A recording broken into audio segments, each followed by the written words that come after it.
할렐루야. 밤에 부르는 노래 2025년 마지막 금요 모임입니다. Song in the Night, 밤에 부르는 노래.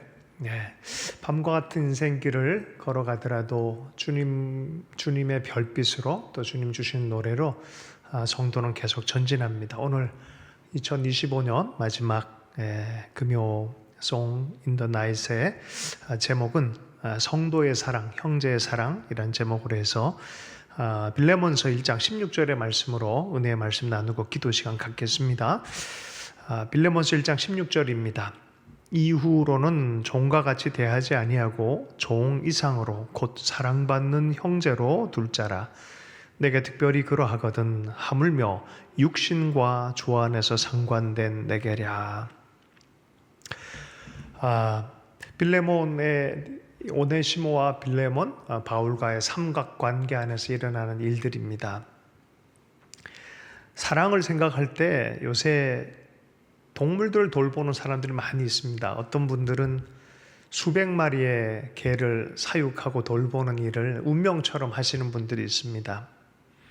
그들을 보면 참 대단하다라는 생각이 듭니다. 인간 안에 있는 측은지심, 긍휼의 마음, 그것이 동물들 돌보게 만들고 또 사랑하고 돌보는 인간성에 대한 모습을 그런 모습에서 드러낼 때가 있습니다. 그런데 정작 사람들을 그렇게 돌보라 하면은 손사래를 치는 분들도 많이 있고, 사람들이 싫어서 나는 자연과 함께 살겠다 하고 자연 안에 들어가서 사는 사람들이 있습니다. 이것이 현실같이 우리가 느끼는 부분들입니다. 그래서 찬송가에서는 세상 모두 사랑 없어 탄식 소리뿐일세, 곳곳마다 번민함은 사랑 없는 까닭에 사랑 없는 까닭에 저들 번민하도다. 수많은 사람들이 있지만 사랑을 주고받는 사람이 없기 때문에 곳곳마다 고통스러워하고 신음을 한다라고 찬송가에서는 노래하고 있습니다. 제가 좋아하는 송정미 선생님의 찬송 중에 여러 가지 CCM 찬송이 있지만 특별히 오 사랑의 목자, 이 찬송을 참 좋아하는데 그 가사를 들어보면 이렇게 시작합니다. 오 사랑의 목자 예수, 이 낮은 곳에 잃어버린 우리를 찾아오셨네. 그 방황과 절망, 죄악에 목매어 울던 어둠의 땅 우리를 찾아오셨네. 그 오랜 세월 향하신 아버지의 심장 안고 그 백성의 통곡 소리 찾아오셨네. 생명 없는 눈동자, 무너진 마음, 사랑 없는 거리 찾아오셨네. 예수 사랑의 목자 우리를 구원하셨네. 죽음 이긴 생명을 주셨네. 예수 사랑의 목자 우리를 인도하시네. 아버지 품에 안길 때까지 예수 사랑의 목자 우리를 구원하셨네. 죽음 이긴 생명을 주셨네. 예수 사랑의 목자 우리를 인도하시네. 아버지 품에 안길 때까지 예수 사랑의 목자 우리를 구원하셨네. 죽음 이긴 생명을 주셨네. 예수 사랑의 목자 우리를 인도하시네. 아버지 품 안에 안길 때까지, 아버지 품 안에 안길 때까지. 사랑으로 시작하고 사랑으로 끝나는 사랑의 목자 예수에 대한 이야기입니다. 그렇게 목마르게 찾던 사랑의 대상, 사랑을 주고 사랑을 온전히 받으시는 그분 예수 그리스도, 사랑의 목자에 대한 이야기, 그리고 그분이 인도하는 그 사랑의 길은 아버지의 품이다라고 노래하는 더 귀한 노래입니다. 어떤 신학책보다 뛰어난 통찰을 우리에게 주고 있다고 생각합니다. 사람들이 사랑에 굶주려 있습니다. 동물들은 사랑하는데 정작 옆에 있는 사람은 사랑하기가 참 힘듭니다. 근데 사실 좀 깊이 생각해보면 정말 동물을 사랑하는 것일까라는 질문에 성경은 이렇게 답합니다. 로마서 8장 22절에 보면은 피조물이 다 이제까지 함께 탄식하며 함께 고통을 겪고 있는 것을 우리가 아느니라. 온전한 사랑과 생명의 풍성한 그런 조화로운 삶에 대해서 성경은 분명히 모든 피조물이 온전히 사랑하고 받고 축복을 흘려보내지 못하기 때문에 탄식하고 있다. 그래서 온전히 사랑하는 자들의 나타남, 아들의 나타남을 기다리고 있다라고 말합니다. 동물들도 탄식한다라고 말합니다. 중세 영적인 특별한 분 프란시스코, 성 프란시스코가 그래서 늑대를 봤을 때 늑대 형제님이라고 또 이제 부르기도 하고, 만물 전체와 함께 하나님의 사랑 안에 조화로운 그러한 전설 같은 이야기들이 남겨져 있습니다. 하나님께서는 그런 하나님과의 관계가 회복되고 사랑의 관계가 회복되어진 하나님의 아들들, 하나님의 자녀들이 나타나기를 원하신다라고 말합니다. 그러나 우리의 현실을 보면 각박해진 생존 경쟁과 전략에 내몰리고 있습니다. 과거에는 먹고 살기 위해서 각다기처럼 살았다면 요새는 세계 인류 최고라는 이름으로 해서 경쟁에 또 내몰립니다. 1등이 되어보면은 1등 빼앗길까봐 전전긍긍합니다.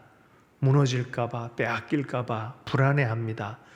모두가 다 정말 달려가면서 경쟁하는 사회가 되어버렸습니다. 각자 도생해야 된다는 그런 또 시대에 내몰립니다. 쉼이 없고 사랑을 줄 만한 기회와 시간과 마음이 없습니다. 하나님께서는 사람을 창조하셔서 땅을 정복하라 하시고 다스리고 조화롭게 축복하라고 말했는데, 하나님의 사랑 안에서 축복이 흘러가고 온전한 다스림이 드러나는 것이 하나님의 디자인일진데, 이것이 생존 경쟁, 또 내 것, 네 것, 시기와 질투, 그러다가 형제 사랑이 형제를 죽이는 일까지 가는 것이 최초의 문명 안에 이미 있었다고 얘기를 합니다. 사람을 사랑의 대상으로 삼지 못하고 이시라고 부릅니다. 그것이라고 부릅니다. 소유의 대상으로 만들려고 합니다. 사물화해서 정복하려고 합니다. 사랑으로 정복하는 것이 아니라 소유하기 위해, 빼앗기 위해 정복하려고 합니다. 그러다 보니까 춤추고 가꾸는 법을 잃어버리고, 함께 춤추는 법을 잃어버리고 비극을 만듭니다. 빼앗고 장애하고 죽이는 아담과 가인의 족보를 만들기 시작합니다. 하나님께서 다시 춤추고 축복하고 일구고 조화롭게 사는 사랑의 공동체의 꿈을 꾸십니다. 최초의 가정도 사실은 하나님께서 이렇게 시작하셨습니다. 서로 도우라고, 서로 사랑으로 섬기라고, 그리고 그 공동체가 온 인류 전체에 퍼지기를 원하는 것이 하나님 아버지의 디자인이었습니다.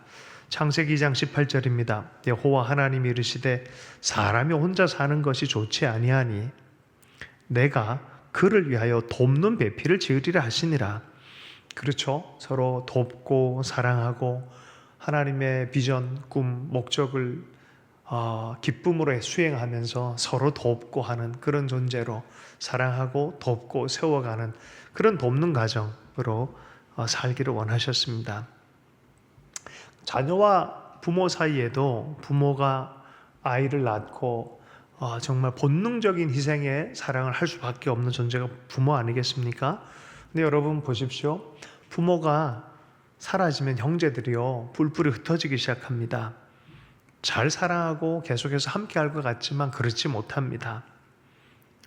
저만 살려고 하고 어떻게 살다 보니 그럴 수밖에 없는 상황이 펼쳐지고, 누구 하나 욕하기 어려운 스스로의 모습 안에 그런 모습이 있는 것을 발견하게 되어집니다. 사랑하는 법을 잃어버리고 싸우는 법, 이기적으로 취하는 법만 배워서 그것이 삶의 기술처럼 되어버렸습니다. 그러다 보니까 조금이라도 땅 문제, 경제 문제, 권력 문제가 발생하면은 싸우기 시작하고 투쟁하기 시작하고 사륙하기 시작하고 전쟁하기 시작합니다. 죄와 전쟁은 성경에서 끝이 없다라고 합니다. 주님 오신 때까지 그런 일이 있을 거다라고 말했습니다. 찬송에서 죄와 전쟁은 끝이 없을 것이다라고 말합니다.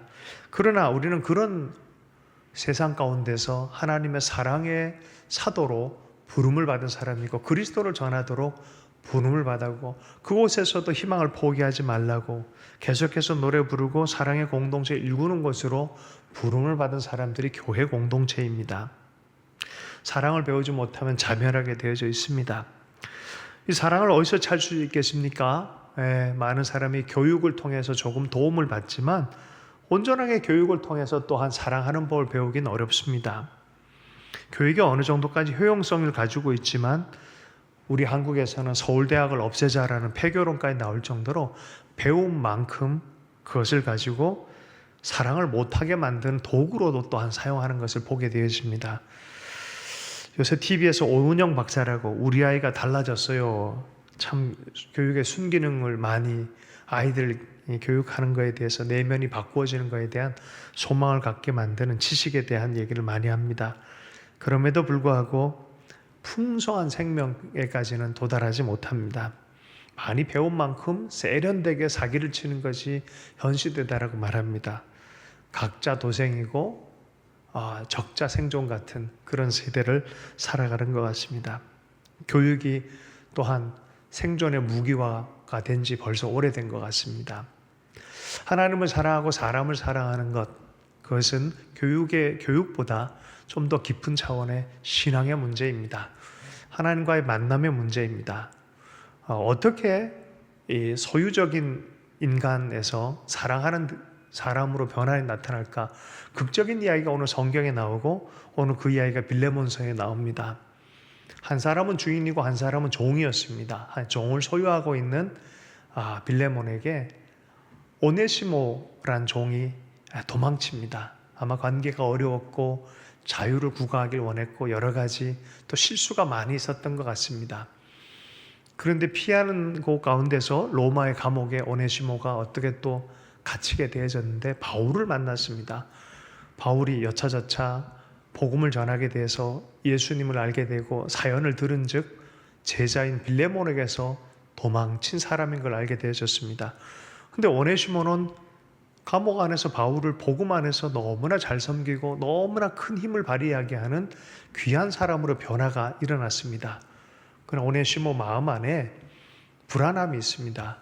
밖에 나가서 독립적으로 살 수는 있겠지만 또 바울과 따로 사역을 할 수 있겠지만 마음속에 걸리는 게 있어요. 도망친 노예. 이 당시에 도망친 노예는 이거 문제가 심각한 중범죄입니다. 죽임을 당할 수도 있는 그런 것입니다. 평생 따라다니는 두려움들, 이것을 해결해 줘야만 합니다. 그래서 사도 바울이 도전을 합니다. 그것은 사랑의 도전이었어요. 두 사람 모두에게 하는 도전입니다. 오네시모에게는 너 주인에게로 돌아가라. 가서 너의 변화된 삶을 이야기해라 라고 말합니다. 그리고 빌레몬에게는 너 종으로 대하지 말고 사랑받는, 하나님의 사랑을 받고 그리스도의 몸의 사랑을 받는 형제로 대해라 라고 말합니다. 엄청난 사랑의 도전 아니겠습니까? 그죠? 사랑받는 형제로 받아줘라. 도망친 노예, 화인 맞은 인생, 낙인 찍혀진 비밀, 아픈 비밀을 늘 얼얼한 삶을 갖고 족쇄에 매이듯 살아가는 오네시모의 삶을 정말 자유롭게 해주고 싶은 그런 바울의 마음입니다. 복음 안에서 예수 안에서 이 사랑의 도전을 합니다. 참 아름다운 짧은 서신이지만 참 아름다운 서신이라고 생각합니다. 돌아가는 오네시모도 혁명적으로 도전적으로 사랑에 대해서 이 생각을 해야 됩니다. 받아들인 빌레몬도 도전이고 혁명입니다. 신앙인이 아니면은 이 여정을 나서지 못할 것입니다. 사랑을 받은 자로서 신앙의 걸음을 걷기로 한 사람만 할 수 있는 사랑의 도전입니다. 종과 주인의 기계적인 예속적인 사랑이 아닙니다. 조건적인 사랑이 아닙니다. 이것은 무조건적인 받아들임, 존재적 받아들임이고 형제와 형제로 사랑하는 대상으로 받아들이는 것입니다. 받기만 한 이기적인 사랑이라 하지만 받기만 한 사람들은 이 주는 사랑에 연습이 안 된 사람들은 참 어렵습니다. 이 도전은 성숙한 인격적 사랑의 도전입니다. 내 자리를 비워서 형제를 앉게 해주는 것입니다. 사랑을 믿고 내 삶을 다시 한번 의탁하는 그런 여정입니다. 여러분, 주님께서는 주님을 알면 알수록 받은 사랑만큼 사랑을 주라라고 말합니다. 2025년 연말에 우리는 어찌했던 또 마무리를 잘하고 마무리를 성공하면 그 한 해는 또 성공으로 기록될 줄로 믿습니다. 주님 말씀하신 것이 주는 것이 받는 것보다 낫다라고 말씀하셨습니다. 특별히 사도 바울이 이것을 강조해서 얘기를 했습니다. 참으로 귀한 말씀입니다. 주는 자가 되어야 합니다. 사랑을 어릴 때는 받고 내리사랑으로 자기가 받은지도 모르는, 알고 있는 사랑이 있지만 모르는 사랑이 훨씬 많습니다. 모르는 사이에 받은 사랑이 참 많습니다. 그것을 자각하면서 점점 이 이해함이 커지면서 나도 주는 사랑으로 변하는 것, 성숙한 사랑의 인격이 성장한 거라 생각합니다. 우리 핫하우스 우리 성도 여러분, 사랑하는 교회가 되기를 원합니다. 신앙인은 먼저 사랑하는 자가 되어야 됩니다. 이것이 신앙인의 가장 근본적 표지입니다. 주님이 우리를 죄인 되었을 때 미리 사랑하신 그 사랑으로 사랑한 것처럼 우리도 그 사랑의 길을 걸어갈 때 살아계신 하나님과 하나님 어디 있냐라고 많은 사람이 의심스럽게 살 때 그 사랑의 불길이 되어서 우리의 삶을 명확하게 인도해 주실 줄로 믿습니다. 예수님의 사랑 앞에 우리는 의를 주장할 수 없습니다. 주님의 피 앞에서 누가 자랑할 수 있겠습니까? 내가 내 의로, 내 능력으로 살았다. 누가 말할 수 있겠습니까? 우리는 어쩔 수 없이 고슴도치의 사랑을 할 수밖에 없는 사람들입니다. 그런데 주님께서 십자가와 그 믿음 안에서 말씀과 성령으로 힘을 줄 테니까 그 길을 따라와라. 조건이 있다. 내 손을 잡아라. 잡고 놓지 말고 계속해서 걸어가자. 그러면 너희도 그 사랑의 열매를 맺게 되리라라고 말씀해 주신 줄로 믿습니다. 그래서 우리를 하나님 앞에 세우시길 원하는 주 예수님의 마음을 본받아서 말씀대로 사랑을 붙들고 주면서 섬기며 사는 또 이 한 해를 잘 마무리하는 그런 승리하는 우리 성도들 되기를 원합니다.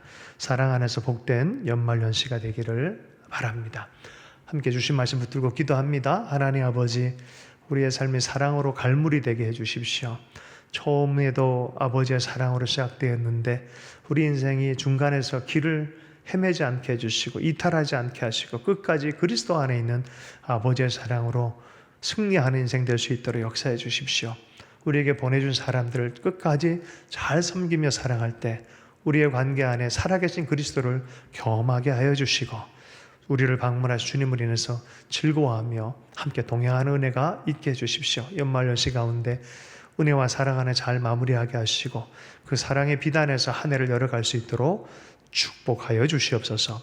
감사하며 예수님 축복하며 기도했습니다.